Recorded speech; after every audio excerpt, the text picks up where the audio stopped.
વિસાવડી ખાતેના કોર્પોરેશને બનાવેલા gas holder સ્ટેશનમાંથી ઘરેલું વપરાશનો ગેસ સપ્લાય તેમજ સિલિન્ડર રિફિલ કરવામાં આવે છે। આ સ્ટેશનની બહાર વડોદરા ગેસ લિમિટેડનો સીએનજી પંપ આવેલો છે। ગત સાંજે ગેસ સ્ટેશનમાંથી ગેસ સિલિન્ડરો ભરીને એક વાહન નીકળવાની તૈયારીમાં હતું ત્યારે જ એક સિલિન્ડરનો વાલ્વ ધડાકાભેર લીકેજ થતાં ગભરાયેલા વાહન ચાલકો અને અન્ય રાહદારીઓએ નાસભાગ કરી મૂકી હતી। ગેસનો ફોર્સ વધુ હોવાથી ઓફિસની બારીઓના કાચ પણ તૂટી ગયા હતા।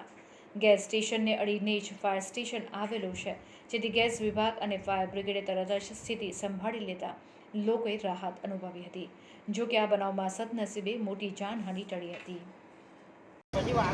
ગાજડી ફાયર બ્રિગેડની બિલકુલ બાજુમાં સીએનજી પંપનું સ્ટેશન છે, જે આઈસરો જે સિલિન્ડરો ભરવા આવી હતી એમાંથી ફૂલ લોડેડ સીએનજી ગેસ ભરાયા પછી એક સિલિન્ડરનો વાલ્વ લીકેજ થતાં ધડાકા હાથે બહાર નીકળી ગયેલ હતું અને ગેસ સ્ટેશન બાજુમાં છે, એમના પોતે એન્જિનિયર આવીને બધા વાલ્વ બંધ કરી દીધેલ છે અને બધું સુરક્ષિત છે, કોઈને જાનહાનિની ઘટના થયેલ નથી અને બારીના કાચ છે વાઇબ્રેશન મારવાના હિસાબે બધા કાચ તૂટીને બહાર પડેલા છે। આજે વેર વિખેર દેખાય છે, કોઈની જાનહાનિ થયેલ નથી।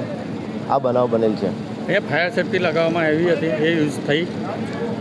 ફાયર સેફ્ટી આગ લાગેલી નથી અને ખાલી લીકેજ હતું, તો લીકેજ તરત જ બાજુના ઓફિસમાંથી આવીને એન્જિનિયરે પોતે જાતે બંધ કરેલ હતું, એટલે ફાયર સેફ્ટીના એક્સટિંગ્વિશરો બધા તૈયારીમાં બહાર કાઢી મૂકેલા હતા એમને, એટલે કોઈ ઘટના એવી થઈ નથી કે જેને કરીને ફાયર એક્સટિંગ્વિશર યુઝ થાય।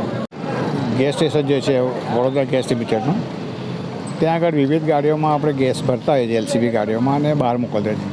એક જમ્બો ગાડીનું અમારું એનું પ્રી ટેસ્ટિંગ ચાલતું હતું, એનું મેન્ટેનન્સ ચાલતું હતું અને મેન્ટેનન્સ દરમિયાન એક લાઇન એમાં વિવિધ પ્રકારની અંદર અલગ અલગ જોઈન્ટ થયેલી સ્ટીલની પાઇપલાઇનો હોય, પ્રેશરાઇઝ થઈ, પ્રેશરાઇઝ થવાથી એ બારણું તૂટ્યું અને નજીકમાં જે બારી હતી એ બારીને વાગવાથી એના બારીના કાચ તૂટી ગયા।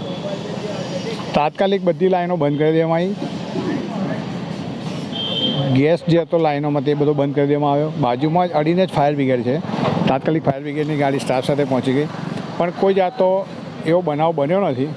આનાથી કોઈ વ્યક્તિ નથી ઘાયલ થઈ, નથી કોઈ બીજો અન્ય કોઈ પ્રોબ્લેમ થયો।